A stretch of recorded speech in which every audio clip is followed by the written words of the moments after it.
17 বছর পুরনো রহস্য। এই গ্রামে রাত নামলে শোনা যায় একটি ছোট বাচ্চার কান্না।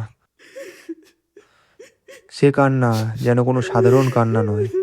সেই কান্নার মধ্যে মিশে আছে বছরের পর বছর জমে থাকা অপেক্ষা, গভীর কষ্ট আর এমন এক যন্ত্রণা যার কোনো শেষ নেই। কিন্তু কে সেই বাচ্চা? কেন প্রতি অমাবস্যার রাতে তাকে দেখা যায় সে গ্রামের সে পুরনো বাড়িটির দোতলার বারান্দায়? আর 17 বছর আগে বাড়িতে এমন কী বা ঘটেছিল যার পর থেকে আজও বাড়ির ধারে কাছেও মানুষজন যেতে ভয় পায়? তো স্কেরি টক্সের আজকের 49 নম্বর এপিসোডে শোনাবো সেই 17 বছর পুরনো রহস্যের গল্প। অনুরোধ রইল পুরো ঘটনাটি মন দিয়ে শুনবেন, কারণ গল্পের মাঝখানে এমন কিছু ঘটনা আসবে যেগুলো হয়তো একবার মিস করলে পরে আর পুরো বিষয়টি বুঝতে পারবেন না। আর চ্যানেলে নতুন হয়ে থাকলে অবশ্যই সাবস্ক্রাইব করে আমাদের পাশে থাকুন। এমনই রহস্য, রোমাঞ্চ আর ভৌতিক গল্পের জন্য স্কেরি টক্সে চোখ রাখুন। গল্পের শুরুতেই এটি ছিল একটি শান্ত এবং সাধারণ গ্রাম। সকালে গ্রামের মানুষ নিজেদের কাজে বেরিয়ে যেত। কেউ মাঠে যেত, কেউ দোকান খুলতো, কেউ বা কাজের খোঁজে পাশের শহরে চলে যেত। আর সন্ধ্যা নামলেই একে একে সবাই বাড়িতেও ফিরে আসতো। গ্রামের একেবারে শেষ প্রান্তে একটি পুরনো বাড়ি ছিল। এটি ছিল দোতলা এবং বেশ বড়সড়। সময় বাড়িটা গ্রামের আরও 5টা বাড়ির মতোই ছিল। বাড়ির উঠোনে হাসির শব্দ শোনা যেত, সন্ধ্যায় জ্বলতো আলো, আর দোতলায় বারান্দায় প্রায় দেখা যেত সেই ছোট্ট ছেলেটিকে খেলাধুলা করতে। কেউ জানতো না কয়েক বছরের মধ্যেই এই বাড়িটাই পুরো গ্রামের সবচেয়ে ভয়ঙ্কর জায়গায় পরিণত হবে। দিনটি ছিল 16ই এপ্রিল 1987 সাল। সেদিন ছিল সেই বাড়িটির একমাত্র সন্তানের জন্মদিন। ছেলেটির বয়স তখন 7 বছর। বাবা মা ছেলেটির জন্মদিন খুব ধুমধাম করে পালন করেছিলেন। বাড়িতে রান্না বান্না হয়েছিল, আত্মীয় স্বজন এসেছিল, আর সারাদিন ধরে ছেলেটির মুখে হাসি খুশি লেগেছিল। সেদিন সেই বাড়িতে সুখ ছাড়া আর কিছুই ছিল না। একটি বাবা, একটি মা, আর তাদের সেই ছোট্ট ছেলে। তিনজন মিলে তাদের ছোট সংসারটিকে বেশ সুখেই কাটাচ্ছিল। কিন্তু মানুষ কখনো জানে না সুখের পর কখন তার জীবনে অন্ধকার নেমে আসবে। সেই পরিবারের জীবনেও খুব তাড়াতাড়ি নেমে আসতে চলেছিল এমন এক অন্ধকার যা তাদের সব কিছু ছিন্নভিন্ন করে দেবে। 2 বছর পর গ্রামে শুরু হলো এক ভয়াবহ খরা। সে বছর আকাশ যেন বৃষ্টির কথা একদম ভুলেই গিয়েছিল। দিনের পর দিন কেটে যাচ্ছিল, কিন্তু কোথাও এক ফোঁটা বৃষ্টির দেখা মিলছিল না। জমির মাটি ফেটে যাচ্ছিল, পুকুরের পানি শুকিয়ে যাচ্ছিল, ফসল নষ্ট হয়ে যাচ্ছিল একের পর এক। সারা গ্রামে নেমে এলো হাহাকার। এই পরিবারের কাছেও পরিস্থিতি ছিল ভয়াবহ। পরিবারের কর্তার একমাত্র উপার্জনের পথ ছিল তার সে বিশাল জমি। কিন্তু খরার কারণে সেই বছর তার জমিতে প্রায় কোনো ফসলই আর হলো না। ঋণের বোঝা দিন দিন বাড়তে লাগলো।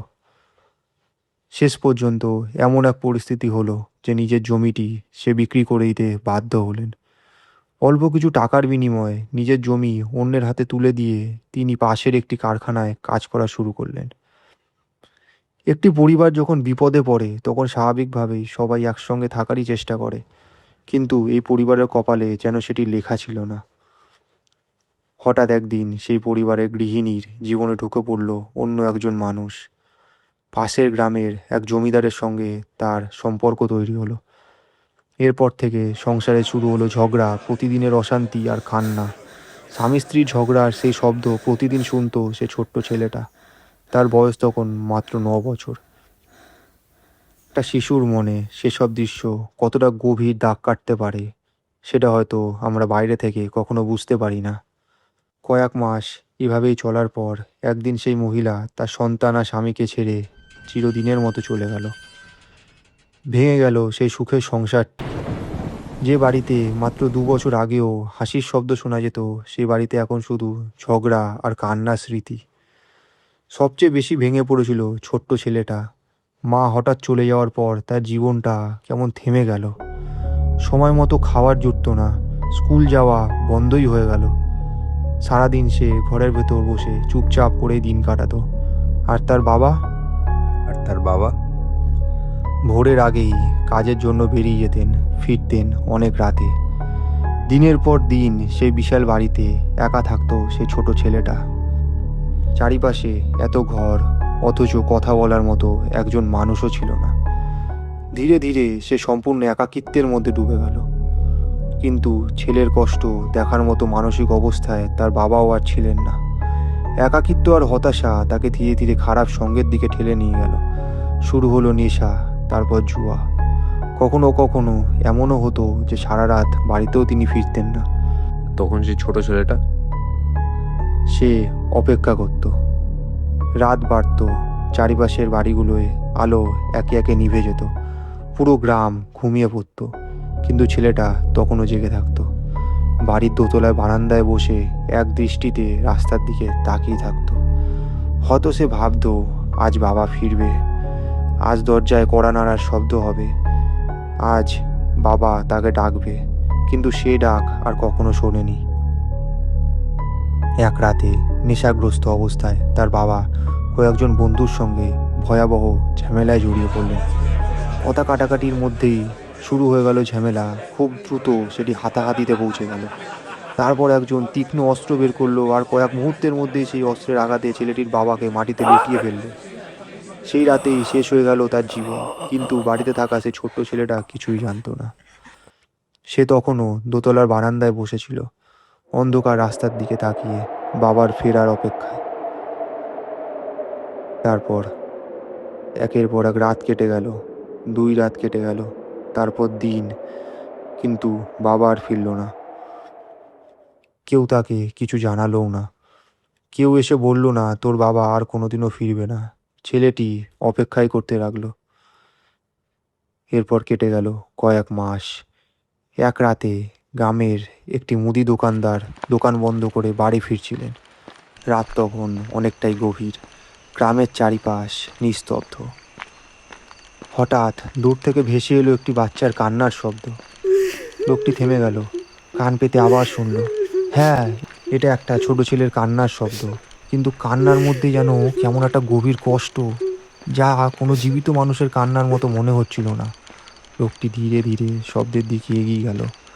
আর ঠিক তখনই সে দেখল সেই পুরনো বাড়ি দোতলার বারান্দায় দাঁড়িয়ে আছে একটি ছোট্ট ছায়া। আর সেই ছায়া কাঁদছে, খুব আস্তে, খুব করুণভাবে। তারপর হঠাৎ সেই কান্নার মাঝখান থেকে ভেসে এলো একটি শব্দ, বাবা। লোকটির চারিপাশ, লোকটির শরীরের সমস্ত লোম খাড়া হয়ে গেল। আর সে এক মুহূর্ত সেখানে দাঁড়ালো না। চিৎকার করতে করতে কোনো রকম পালিয়ে গেল নিজের বাড়ির দিকে। এরপর সেই গ্রামের মানুষ একে একে জানতে পারলো প্রতি অমাবস্যার রাতে ওই বাড়িটির দোতলায় বারান্দায় ফিরে আসে সেই ছোট্ট ছেলেটি। কেন কেন ফিরে আসে সে? কারণ সে অপেক্ষা করে যে সেদিন রাতেও ফিরে আসতে দেখবে বলেই বসেছিল তার বাবাকে। যে বাবার জন্য সে রাতের পর রাত অপেক্ষা করছিল, সেই বাবার অপেক্ষা যেন তার মৃত্যুর পরও শেষ হয়নি। তারপর থেকে প্রতি অমাবস্যার রাতে গ্রামের মানুষ শুনতে পায় সে শিশুটির কান্না। কখনো দোতলার বারান্দা থেকে, কখনো বাড়ির ভেতর থেকে, আর কখনো খুব কাছ থেকে। কেউ কেউ দাবি করেছে গভীর রাতে সেই বারান্দায় একটি ছোট ছেলেকে বসে থাকতেও দেখা গেছে। কেউ কাছে গেলেই সে অদৃশ্য হয়ে যায়, কিন্তু তার কান্নার শব্দ থেকেই যায়। বছরের পর বছর এই ঘটনা ঘটতে থাকে। আজ 17 বছর পরেও নাকি অমাবস্যার রাতে সেই বাড়ির আশপাশে কেউ যায় না, কারণ গ্রামের মানুষ জানে রাত গভীর হলে সেই বাড়ির দোতলার বারান্দায় আবারও ফিরে আসবে সেই ছোট্ট ছেলেটি, তার একমাত্র বাবার অপেক্ষায়। তো বন্ধুরা, এটাই ছিল সেই 17 বছর পুরনো অভিশপ্ত বাড়ির গল্পটি। আপনাদের কি মনে হয়, সেই বাড়ির দোতলার বারান্দায় সত্যিই কি সেই শিশুটির আত্মা ফিরে আসে, নাকি এর পিছনে লুকিয়ে আছে কোনো অন্য রহস্য? আপনাদের মতামত কমেন্টে অবশ্যই জানাবেন। আর এমন আরও রহস্য, রোমাঞ্চ এবং ভৌতিক গল্প শুনতে স্কেরি টক্সকে সাবস্ক্রাইব করতে ভুলবেন না। খুব শিগগিরই ফিরবো নতুন একটি রহস্যময় গল্প নিয়ে। ততক্ষণ পর্যন্ত ভালো থাকুন, সুস্থ থাকুন। রাতের অন্ধকারে কোনো অচেনা কান্নার শব্দ শুনলে পিছনে ঘুরে তাকাবেন না কিন্তু।